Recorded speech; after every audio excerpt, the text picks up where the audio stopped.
And here we are live. I hope everybody's having a great day. I am. This is one of two today. We're going to talk about Sean Baker's take on the new obesity standards next. But for right now, I did want to talk about Tess Holliday's big fat flight lie exposed. So for those of you that aren't aware, I have been a very staunch advocate of saying that people that are Tess Holliday's size should not fly commercially. It is unsafe for them and for everybody around them. Very frankly, she's in a physical state where even just flying in general should likely be, likely be very, very, very few and far in between. She is, in fact, that morbidly obese. She is, in fact, that sickly that she should not be flying. She could throw a blood clot at any given time. And again, I don't want to be talking about the same people doing the same things over and over and over again. I just wanted to talk about this in the light of, one, I believe she completely made up this fucking story, and I'll tell you why. As I read it. And two, it just goes to prove she should not be on an airplane. The woman, the most recent picture I can find of her is the thumbnail of this. She does not look human. I'm sorry, and I know that upsets people, and it should upset her more than anything else. But she does not look human at all. She has eaten herself to massive deformity. It's mental illness. And I am not a fan of hers by any stretch of the imagination because horrible person. She's a truly horrible person. There's documented history of that. What I am saying is that, it is a problem that this is one completely made up thing. She completely made this up in my mind. But also, it's wild to me how mainstream media, the media that basically still, bullshits around, and it's just propaganda, how they will take this insignificant person, because she's fucking insignificant to society. They will take any little thing that she wants to say happened to her, and they will, in fact, fucking make it so, she supposedly is some voice that should be listened to. I don't even fucking understand. Let's do it wide. Now let's do it tall. Let's do tall and medium. There we go. That way everybody can read. But let's just get to it. Read the article so I can be done with this fucking vile ass woman. This is the article in question. The article in question, we should say. There's a communist. Let's get rid of the communist first. Model, quote unquote. Tess Holliday claims United flight attendant told her to lose weight during first class flight with son. I don't believe this even happened. I really don't. Plus size model, still funny every time I say it.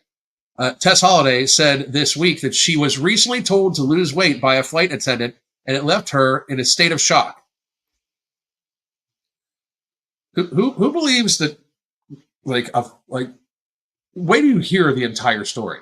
It's so fucking bizarre that she would even approach it this way. It's just weird, right? But I'll narrow this in a little bit more so it fits a little higher. But so it left her in a state of shock. And first of all, every human being that comes across Tess Holliday should in fact tell her to lose weight. Every single human being should in fact tell her to lose weight. It should be considered your civic duty to tell her to fucking lose weight. She is enormous and super unhealthy for her family, society. It's pitiful. Everybody, and I mean everybody, should in fact tell her to lose weight. The 40-year-old said, I can't believe she's 40. She's 80% of the way through her life. The 40-year-old said she was flying first class on United from Tampa, Florida, with her 9-year-old son when she got up to use the bathroom.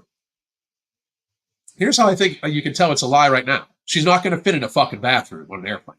Not even the first class section. This woman is probably 70 inches around. She is not getting in that fucking door. Period. I think this is bullshit from the very fucking beginning. I was in the restroom and my hip hit the flight attendant button. Prove it's your hip. You could. How would you fucking know? I still am going to argue that she was she made it in that room. There was no available space for air. She had to held her breath. When I came out of the bathroom, the flight attendant then started to tell me that they noticed I was traveling with my child and that losing weight would be in my best interest. So first of all, if this did happen, this person just gave you extremely sound advice. Because you are a parent, and you should lose fucking weight for your fucking child. For their best interest. Like, reality exists. What is negative about that? She said he continued to tell her about his sister, who he said was very, very large, probably your size, who had been discriminated against on a flight recently. He said that his sister needed to lose weight as well, and that the long-term effects of our bodies on our bodies isn't good for our health. Like, so Tess added his sister got discriminated against on a flight because he probably said she was too fucking fat to fit, right? If this happened at all. She said this went on for about 10 minutes. I think I was just frozen. I didn't want to make a scene because my son was flying with me, but I also was in a state of shock. So she's saying that the fucking flight attendant talked to her about losing weight for 10 fucking minutes. She does not have the flight attendant's name, nor did she file an immediate complaint. I am calling bullshit to this. She made a TikTok video. Holliday said in a video that it was also an important flight for her son because this was the first time he was flying first class since he was little. Oh, super important to, like, you know, way more important than you losing weight. Had he flown when he was a baby, but didn't remember it. So this was really exciting experience for him. She explained. It'd be really exciting if you fucking, you know, put some effort towards living.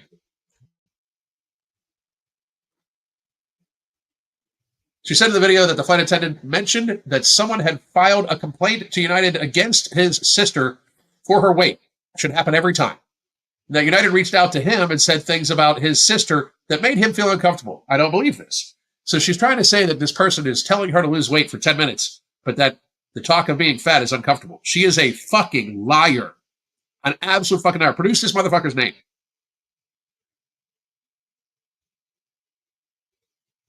The Cosmopolitan UK cover girl said that flight attendant allegedly told her that she was traveling with her child and that if I care about my child, I would do something that I would lose weight. And that is 100% true. You're a horrible fucking mother for not losing weight. For making this seem like a fucking thing. Like, she thinks this is fucking cute. It just looks like you're ready to fucking eat. He then goes to tell me that because of my size, I'm kidding myself and thinking I don't need to lose weight. Again, 100% fucking true. Look at that. Like, if you need a wide-angle lens to take selfies, it's too big. Holliday said she knows people hearing her story might think that he was just trying to help. That's not the point, she stressed. You don't say things like that to people. Sure you do. We should all say everything like that to people every fucking day. He said a myriad of other things. The conversation lasted entirely too long. You mean the made-up conversation that I don't fucking believe you had? Thankfully, I excused myself from the conversation when another passenger came up to use the bathroom. So you're saying you left your child unattended for 10 minutes on an airplane flight? I'm calling bullshit. And I'm just calling bullshit to the whole fucking thing. First of all, you're too fucking fat to fly. Like, you are too fucking fat to be on fucking airlines. Just too fucking big. There's no absolutely, and I mean zero reason why you should fly. You're a danger to yourself and other people. First of all, you could throw a clot at any given fucking second. Like, at literally any given motherfucking second. Give me 1 second. And secondly, like, what the fuck are you thinking? Like just making this shit up. Does anybody actually believe that Tess Holliday wouldn't have filed a complaint? Like, that if this actually happened, she wouldn't have filed a complaint and try to get even more media attention? That's what I'm saying. Like, there's no fucking way she wouldn't have, like, tried to file a complaint and get more attention. Zero. I was zero.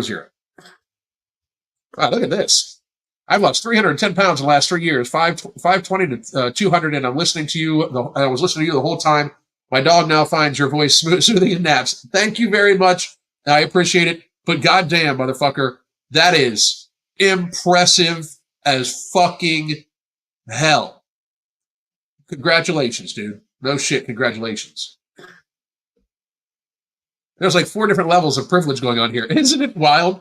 Like, it's my son's flying first class. Like, it's so fucking crazy. Like, seriously, so fucking deranged. I agree with you. First world problems. Yeah, that's what I'm saying. Her story keeps coming up with more and more and more detail to it. Like, it's true or not. What the fuck? Shut up. Like, what a liar. So, everybody, I wanted to let everybody know, by the way, here is the link to our 6-month coaching special. Help you get through the holidays and you start the new year being as healthy as humanly fucking possible. It's daily communication, weekly video conferences. We take good care of our clients. We do. And we have some very neat surprises coming up for the people that are already on the app. But this is where you can get it. 6-month. It is daily communication, weekly video conferences. We focus on making sure you are satiated and satisfied. We do not want you to be hungry. Hunger, especially for people with binge eating disorder, is in fact the enemy. That's why you want to live hunger-free and happy, because you're not going to live happy unless you're hunger-free.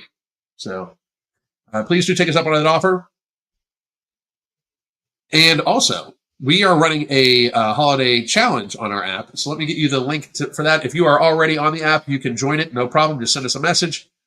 But if you are not, you can just join the app and send us a message, and we will gladly put you in, and it will be you will have a great time. Live and support. There it is.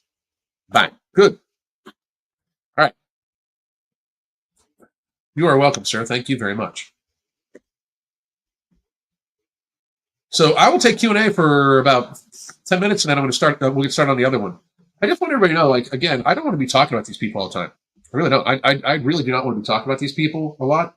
But frankly, whenever the news comes up about this woman, it's always the same shit.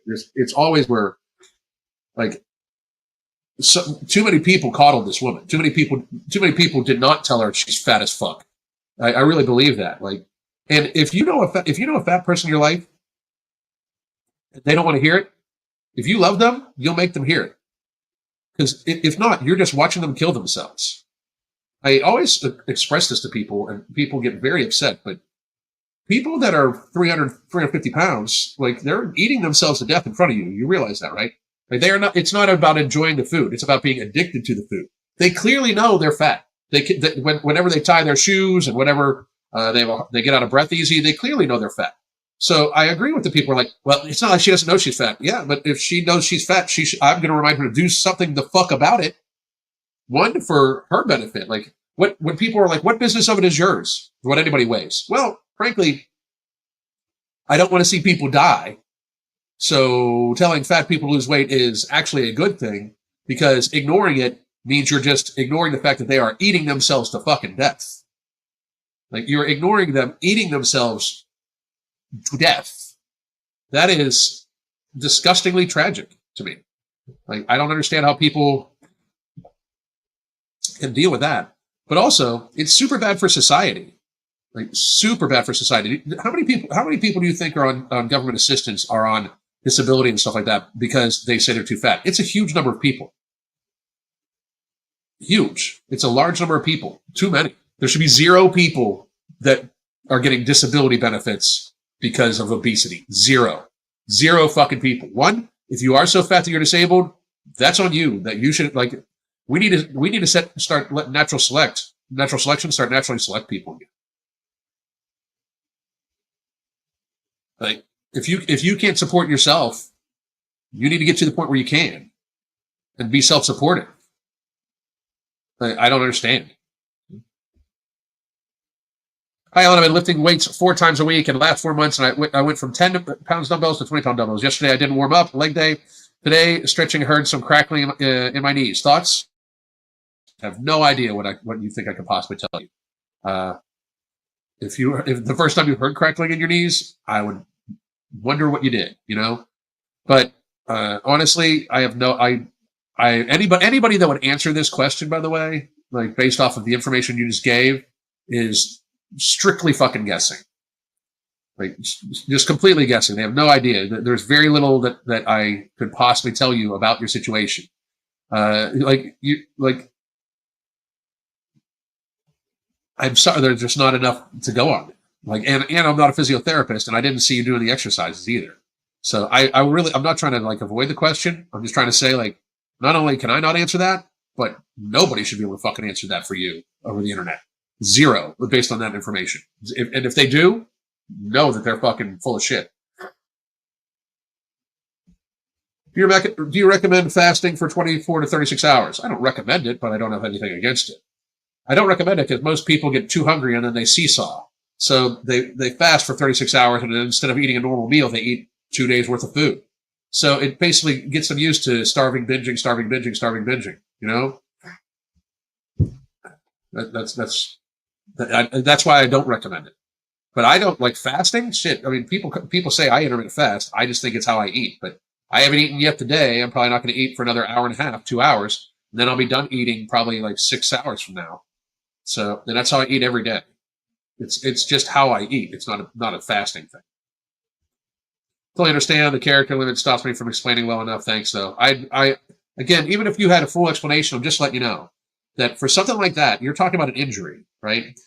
I am not a healthcare fan, but if you have an injury, an acute injury especially, that is when you do go to a doctor, right? But even if you were able to tell me every little bit about it, I have not watched you move.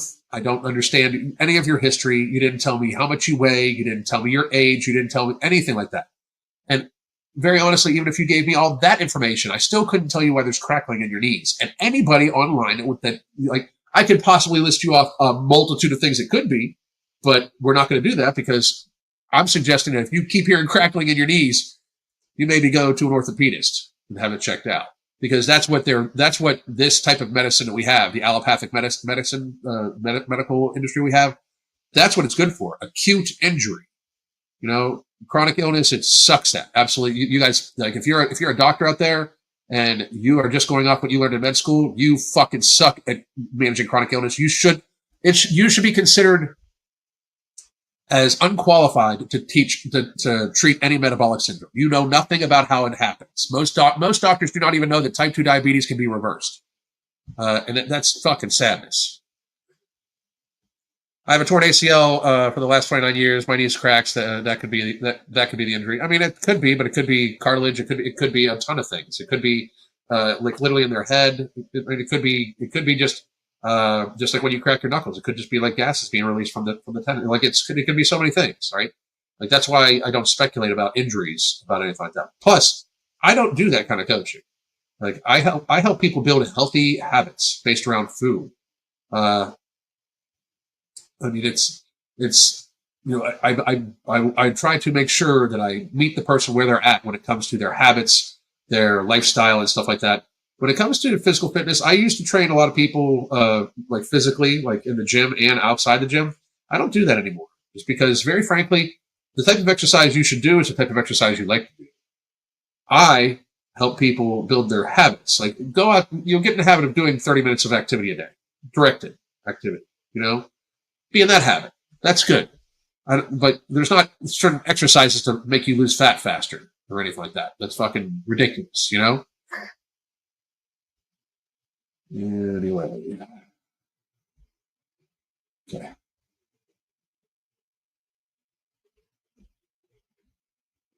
So, folks, here's one more time, by the way. Here's where you can just join the app. You can join the Winter Challenge. And I will be back in about 10 minutes to talk about Dr. Sean Baker. I hope to see all of you then. Hang on. Question. Do you have a training program to be able to teach what you teach? Well, the coaching, we try to teach people the why about all of it. But if you're talking about teach people our coaching methods, you can read my book, Hunger Free and Happy. And there's going to be another type of modality coming out very, very soon for that. So, I mean, but to teach people what I know, we've coached people for thousands of people. That's where the knowledge base comes from. But I do break it down. Crystal, I do break it down very, very well in the book Hunger Free and Happy. I have my copy right here somewhere. I can't find it. I don't pick it up and read it because I know it. I wrote it. But So you can pick that up at Amazon or Barnes and Nobles, anywhere. Just called It's Hunger Free and Happy by Alan Roberts. And that will give you some basis on it. But also you can join our coaching. We teach people, like the idea is we teach them the why all the time. Because like I want them to understand why we're suggesting things. Like we want you to try to put the flavor of sweet off until later on in the day instead of first thing in the day, because oftentimes the flavor of sweet makes you hungry throughout the course of the day. Even though it might not be glycemic responsive at all, sometimes when people have problems with carbohydrates, or especially sweet tasting things like sugar, they still get a little dopamine hit, and it still hits the addiction portion of their brain, even if they have zero glycemic response to it. That's why we suggest sweet things be eaten later. That way, if it does make you hungry, or if you do have cravings, you're not going to be awake all day and fighting it off all day. Stuff like that. We teach the why. But anyway, I'll be back in about 5-10 minutes. Hope to see everybody there. God damn.